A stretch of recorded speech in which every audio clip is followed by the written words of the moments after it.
नमस्कार, स्वागत है आप सभी का। 69,000 शिक्षक भर्ती में बात करेंगे यहाँ पर। जो भी चीज़ें होंगी आपको यहाँ पर निष्पक्ष होकर के सही बताने का प्रयास करेंगे। वीडियो को आप पूरा ज़रूर देखिएगा। वीडियो को आप सभी प्लीज़ लाइक, शेयर करके साथ ही साथ अगर आपने अभी तक चैनल को सब्सक्राइब न किया हो तो ज़रूर सब्सक्राइब कर लें। उत्तर प्रदेश में आरक्षण की विसंगति के मामले पर एक तरफ जहाँ बेसिक नियमावली है, आरक्षण नियमावली है 1994 की, ये भर्ती जिसके तहत की गई है, और दूसरी तरफ आप देखेंगे डुअल आरक्षण को लेकर के सामान्य वर्ग के अभ्यर्थी कोर्ट में है। और इसके इतर थोड़ा सा अगर आप देखेंगे तो जो सरकार ने आरक्षण की विसंगति मानी है 6800 लिस्ट, और आंसर की वाले प्रकरण में हाई कोर्ट डिवीजन बेंच से परिभाषा वाले प्रश्न पर एक कॉमन अंक मिलने पर राहत मिली है, और उसमें जो लास्ट मेरिट में आए हैं और जो एक नंबर से क्वालिफाइड हो रहे हैं ऐसे अभ्यर्थियों को नियुक्ति का आदेश। मामला सुप्रीम कोर्ट में गया।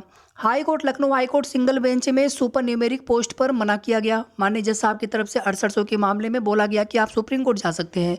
और सुप्रीम कोर्ट में जब सुनवाई थी उस दिन सभी को बहुत उम्मीदें थी कि अगर वहाँ पर सुपर न्यूमेरिक पे बात बन गई आंसर की वाले में तो 6800 पर भी बात 100% बन जाएगी। और हमने आपको उस दिन बता भी दिया था कि आज जो है आंसर की वाले प्रकरण में 6800 का जो भविष्य है सुपर न्यूमेरिक पर कहीं ना कहीं वो निर्धारित हो जाएगा कि सुपर न्यूमेरिक पर नियुक्ति हो पाएगी या फिर नहीं हो पाएगी। सुपर न्यूमेरिक पोस्ट एक अस्थायी प्रावधान होता है, मतलब इसको हम अस्थायी तो नहीं मान सकते पूरी तरह से, लेकिन न्याय के लिए सुपर न्यूमेरिक पर नियुक्ति दिया जा सकता है। लेकिन ये चीज़ें सरकार के हाथ में नहीं है। फिर इसमें विधिक समस्याएं आगे आएंगी, जैसा कि आप सभी जानते हैं कि अगर यहाँ पर लागू करेंगे फिर आगे और अभ्यर्थी वहाँ पर, क्योंकि कई सारे मुद्दे आपकी इस भर्ती में लगे हुए हैं। 69,000 शिक्षक भर्ती में सरकार चाहे तो कर सकती है, लेकिन वहाँ पर वो किसी भी विधिक समस्या में नहीं पड़ना चाहते हैं। उनका ये है कि अगर हाई कोर्ट या सुप्रीम कोर्ट से डायरेक्शन मिल जाए, आदेश हो जाए, तो हम उसी आदेश के अनुपालन में चीज़ें करें ताकि हमें कोई समस्या ना हो बाद में।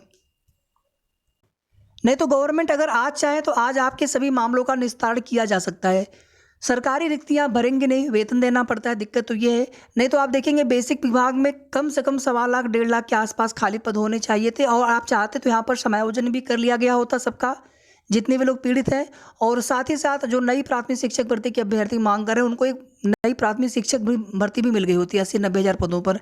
लेकिन गवर्नमेंट जो हलफनामा लगा रखे हैं 69,000 शिक्षक भर्ती कट ऑफ वाले मामले में सुप्रीम कोर्ट में, केवल वही पद जो है उनको भरना उनकी एक तरह से मजबूरी बन रही है, या फिर कह लीजिए कि उन्होंने ऑलरेडी जो है हलफनामा लगा रखा है कि हम शिक्षा मित्रों को एक मौका भी देना है, उसमें माननीय सर्वोच्च न्यायालय का आदेश है।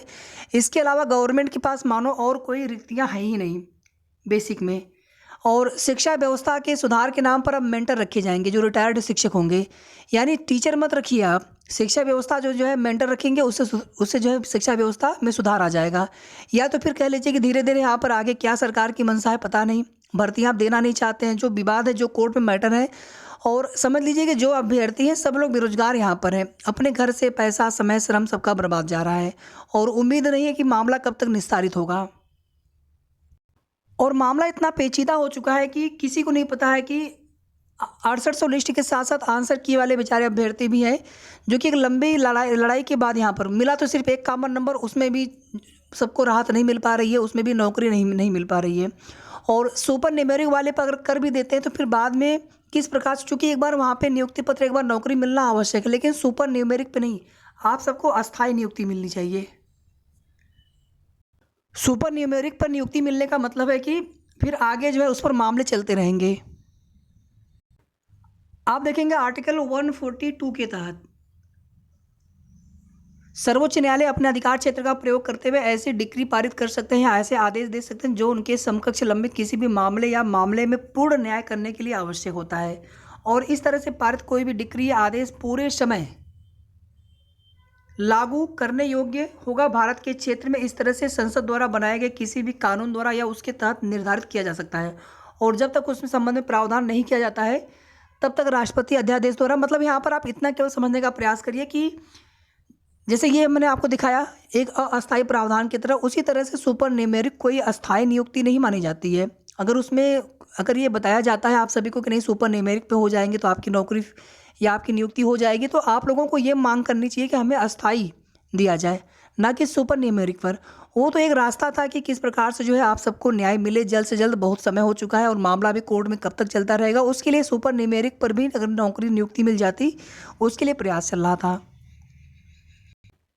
इसीलिए आप देखेंगे आंसर की वाले प्रकरण में जब मामला कोर्ट में चल रहा था single bench Lucknow high court में, तो उस समय आप देखेंगे कि जस्टिस आलोक माथुर सर की जज साहब का नाम अगर हम सही ले पा रहे हैं तो प्लीज़ आप कंफर्म कर दीजिएगा। उनके द्वारा भर्ती में स्टे भी लगा दिया गया था और उसके बाद आप देखेंगे सरकार ने स्टे हटवा करके भर्ती कंप्लीट करवा ली। तो सबसे पहले होना ये चाहिए था कि मामलों का निस्तारण होना चाहिए था, चाहे आरक्षण का मामला हो चाहे आंसर की का प्रकरण हो। सबसे पहले मामले पूरी तरह से निस्तारित हों, क्योंकि यही होता है बाद में भर्ती कंप्लीट हो जाती है, उसके बाद फिर बहुत दिक्कतें होती हैं, फिर सीटें नहीं होती हैं, तो फिर वहाँ पे समस्या आती है कि किस प्रकार से अगर न्याय मिलता भी है तो किस प्रकार से। और अब आप यहाँ से एक चीज़, जितने भी हमारे आरक्षण प्रकरण में जितने भी याची लाभ के लिए किसी भी वर्ग की आपको कि हमें याची लाभ मिल सकता है, तो अब आप यहाँ से समझ सकते हैं कि किस प्रकार से यहाँ पर चीज़ें आगे संभव होती हुई दिखाई दे रही हैं। जब आप एक भी अतिरिक्त सीटें आप भर ही नहीं सकते 69,000 में, किस प्रकार से न्याय देंगे सबको। अगर आपने वीडियो पूरा सुना होगा तो उम्मीद करते हैं आपको यहाँ पर सारी बातें लगभग समझ में आ गई होंगी। और जब तक आपकी भर्ती में न्याय के लिए सरकार स्वयं जो है अपने स्तर से वो नहीं सोचते हैं कि नहीं हमें सबको न्याय देना ही देना है, तब तक कहीं ना कहीं मामला कोर्ट से बिना डायरेक्शन के इसी तरह से लटका हुआ है और आगे भी कितना समय लगेगा किसी को नहीं पता है। अभी आगे जो डेट लगी है सुप्रीम कोर्ट से में भी डेट लगी है, 14 तारीख की शायद डेट लगी है, और उसके बाद फिर आगे जो है हाई कोर्ट में भी डेट लगी हुई है उसी के पहले जस्ट। तो देखते हैं क्या होता है, लेकिन जिस तरह से पहले भी डेट लगती है फिर आगे नेक्स्ट डेट मिल जाती है, इसी तरह से यहाँ पर भी ना हो। और सुप्रीम कोर्ट में भी सरकार देखिए वहाँ पर क्या जवाब लगाते हैं आंसर की वाले प्रकरण में, और 6800 वाले में हाई कोर्ट में क्या जवाब लगाते हैं डबल आरक्षण वाले मुद्दे पर, दोहरा आरक्षण बेनिफिट वाले पर, जो काउंटर लगाना है मोहिनी तिवारी वाली याचिका में 973 में रीट संख्या।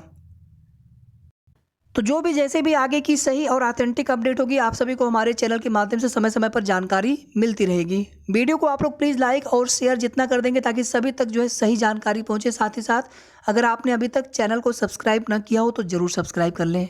धन्यवाद।